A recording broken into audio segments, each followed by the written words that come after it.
morning, and welcome to Between the Covers. I am Jeffrey Oreo, your host, and I thank you for your time and ear. Today's reading is from the book Snow Clans by K.F. Goblin. The sun was finally gone behind the mountains, and the longhouse was packed to the brim with all the new arrivals. The great boar that Draven, Ivan, and Mikhail had killed was roasting over the large fire pit in the center of the main hall. As per normal, Aobian, Drust, and their mother were walking around making sure everyone had what they needed before the main meal started. Ale flagons were brought and poured. Breads, cheeses, and huge pots of stew were put down every few feet on all the tables. Many creatures were forced to sit on the floor or stand. And almost all the Raven clan was perched up in the rafters of the longhouse to make more space. No matter where Aobian was in the main hall, she felt those burning eyes on her, and to keep them on her, she had changed into her performance dress. It was layered gauzy linen, which, when she stood in front of the fire, showed the silhouette of her body perfectly under all the layers of the pale purple material. Several of the other females in the clan were also dressed in their performing garb, as they were the post-meal entertainment. And most of the other females were keen on capturing a mate this winter, just as Aobian was. She swayed slowly from table to table, dancing and spinning, as the drummers and musicians had begun to play when the meal started.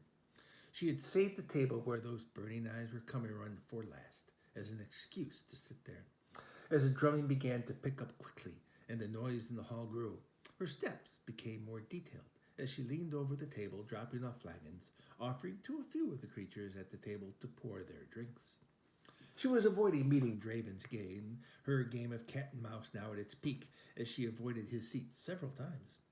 She was about to finally turn and face him when she froze, feeling a tail coiling itself around her ankle. Looking down, she followed the tail to its owner, who was now standing over her. His burning golden eyes pierced into her like daggers, and his large paw wrapped around hers and the jug of ale. His voice was practically a growl, and cut through her like an icy midnight wind. "Care to fill my cup, girl? I've been riding for days and haven't had a good drink in a while, nor a good meal with such." His eyes scanned over her body before his head tilted to the side in the same way a feral wolf would.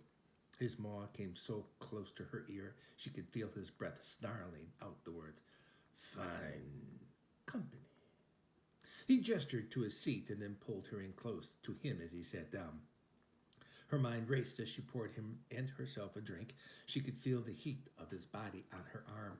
He was so close to her, and she was slowly scanned the table. The rat maid quickly realized she was in the company of Draven's men.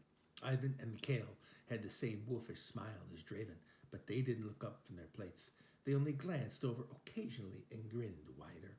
The other rats must have been soldiers under him, as they behaved the same way, muttering to each other and glancing over at her before snickering. Aobian was starting to feel nervous. She had never been one to shy away from soldiers, but it seems the game of cat and mouse she wanted to play had suddenly been turned on her. "Thank you, and salute."